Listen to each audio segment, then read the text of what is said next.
welcome back to the channel. As always, it's your friendly neighborhood pro gamer Pig-Usama, and today we're doing Pig Reviews. We're going to be talking about Loki, episodes 1 and 2. I'll be joined by my good friend, TheBigChilltown. You want to say hi? No, I don't want to say hi. Alright. But in any case, we're going to get into the plot, and then we're going to give our overall thoughts on the show and some predictions for the future, and maybe future of Marvel. Here's Johnny! With Loki, we open with that one scene in Endgame where he gets back the Tesseract. He manages to use that to escape from the Avengers, but apparently it doesn't matter because there's the TVA, the Time Police, newly introduced. They pretty much, their goal is to make sure that the sacred timeline is maintained. The sacred timeline being the timeline that the Timekeepers decide is the correct timeline. The whole first episode has like a Hitchhiker's Guide to the Galaxy kind of feeling to it that I noticed. I thought it was kind of neat. Kind of neat. I really enjoyed it, actually, the first one. Yeah, everyone's really praising the like 70s quiche office style aesthetic. They have this little neo 50s like Fallout commercial at some point that kind of explains the rules of the universe. Yeah. But truthfully, they say that there was like a multi-universal war, so it's more that they're time janitors than time police. Everyone calls them the time police. They're time janitors. They just play cleanup. Yeah, they're super serious about it too, but they're just a bunch of bureaucratic goofs. I think Vogons every time. So pretty much what the Timekeepers have decided is that the Avengers is supposed to happen with the Thanos saga and all that time manipulation going, but Loki's thing is not supposed to happen. So one of the obvious themes of this show is like Loki's redemption, where Loki's gonna have to fight what is supposed to be his destined outcome, obviously. Do you have anything to add to that? Yeah, I think that like a prediction for the future. I think that at the end it's gonna turn out that it's all just part of a cycle. It's just always happens this way. Big cyclical thing. Always happens this way. Well, I'm cynical. I mean, I don't know if I agree with you on that. Just at least at what they've described, because another thing about the time janitor stuff is that while the TVA maintains the stuff happening in quote-unquote real time, yeah, which leads to a whole other question of, like, what is real time to people who are outside of time? What the hell does that mean? What is real time outside of time? Yeah, there's a weird thing in episode 2, but we'll get to that later. Yeah. It's really that the TVA is cleaning up things in their quote-unquote real time, while the Timekeepers are unraveling the end. So there's no truly definitive timeline, is what must be pointed out. Because I feel like a lot of critiques and criticisms that are going to come towards this show are going to be like, it doesn't follow a certain lore, or it doesn't follow a certain time. And I think the point the show's trying to make is that there is no definitive Marvel Cinematic Universe timeline. Or at least that's what I'm really drawing from it. Like, even the Timekeepers are kind of just muddling through it, trying to figure out where it ends themselves, even. Yeah. Yeah, and I think that's a neat idea. But I don't know how they're gonna, like, what's the villain, you know? Well, from all the theory videos I see, I think the villain is Kang the Conqueror, who I don't actually have much experience with. I haven't read too much on him, but apparently he's like a multiversal timeline hopping level villain. So he's pretty much the ultimate. It's like it's the truest example of shit just escalating quickly.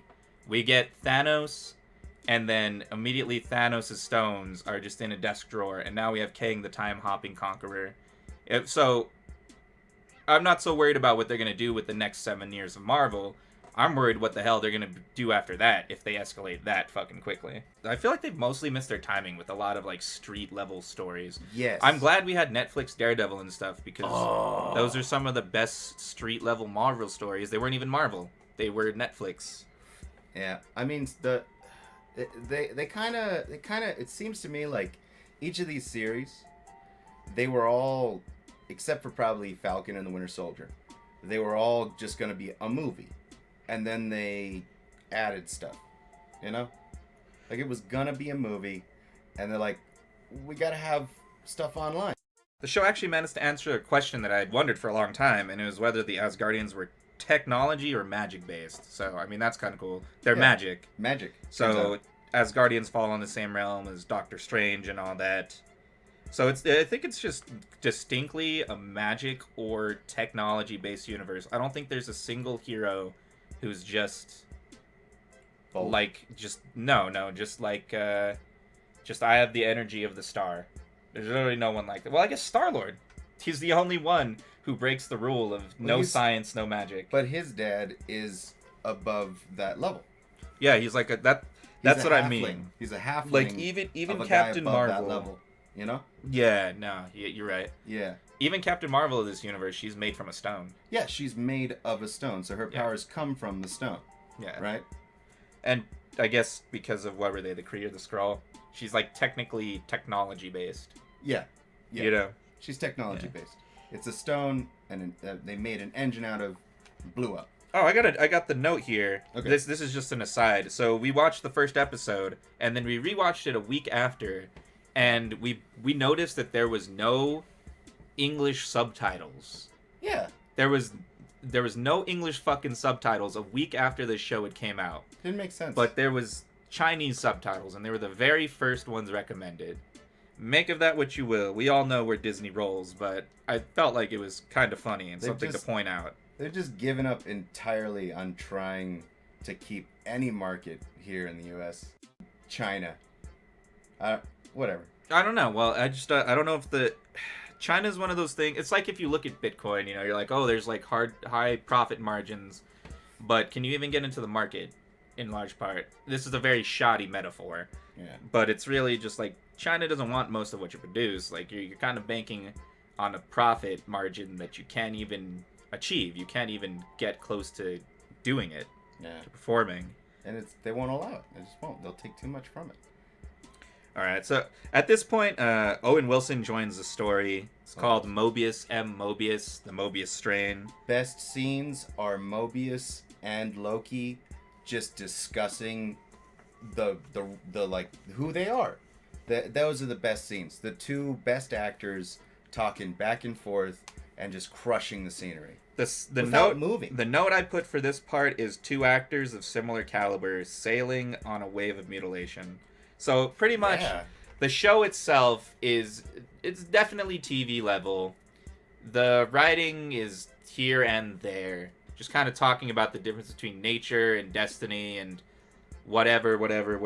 I'd like to expand on that because I feel like that's the double-edged sword here, right?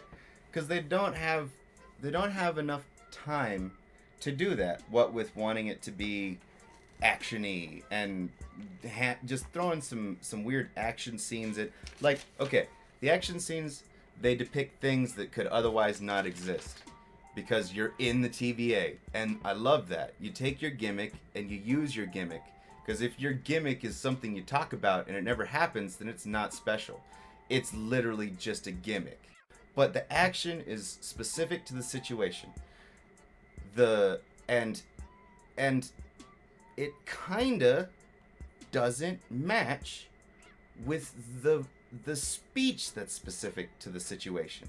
It's kind of like we want super warriors messing in time, but we also want scientists doing time stuff. Yeah, I will say I feel like the parts that happen outside of the TVA feel very, like, extremely tonally different to the parts that happen inside the TVA. Secluded. Like almost two different directors different. Yeah. Crazy.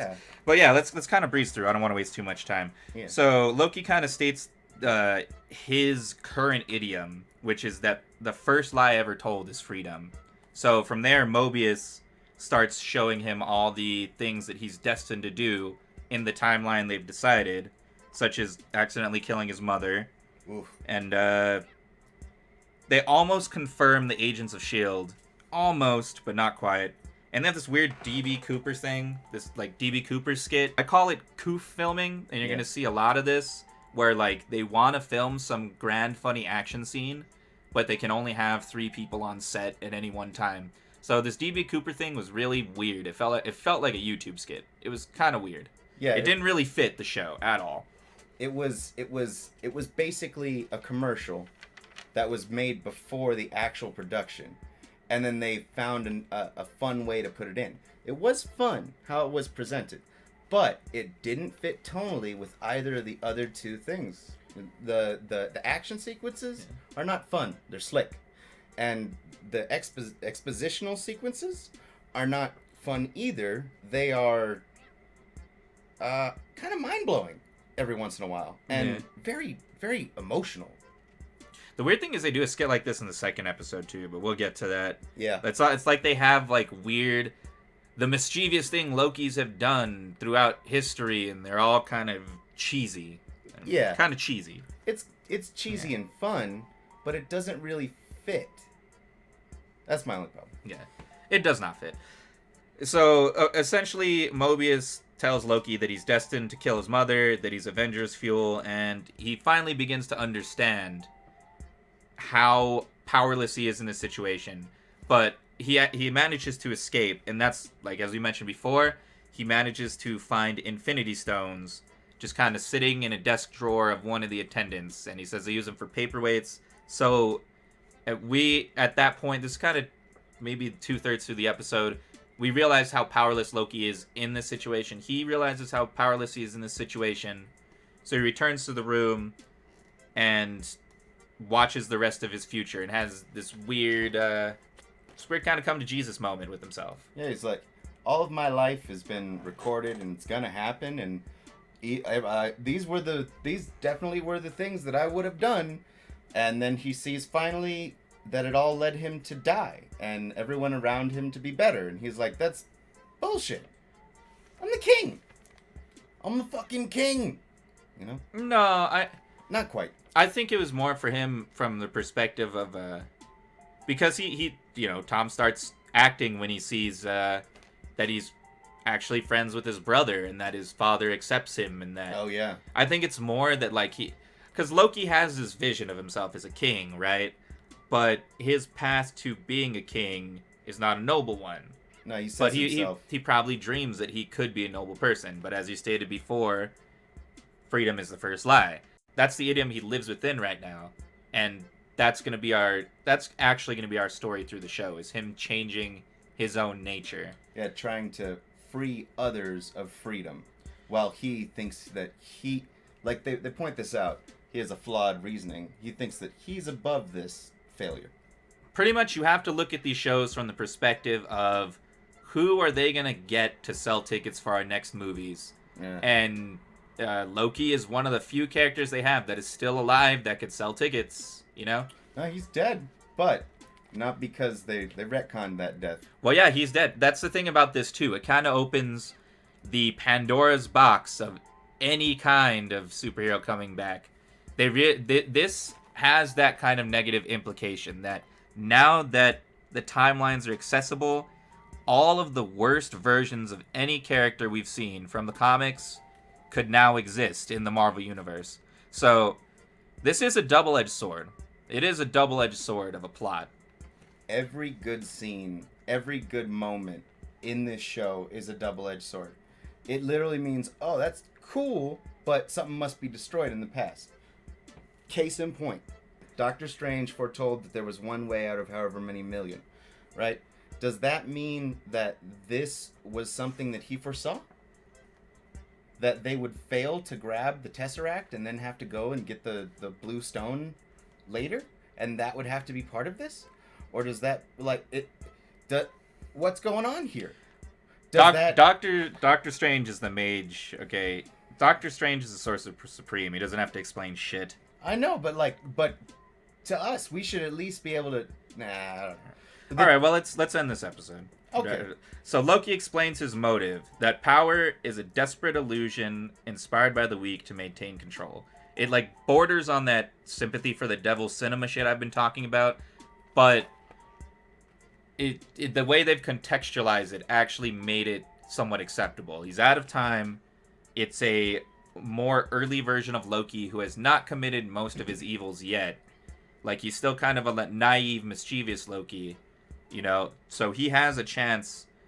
Unlike Cruella, he actually has a chance to circumvent his own evilness, where Cruella does not have the time police on her side. She's forever destined to be a dog killer, there's nothing you can do in that case. But with Loki, I feel there's still a fair chance that they can make him into a good guy, like a genuine good guy, if not an anti-hero. They could. It's possible.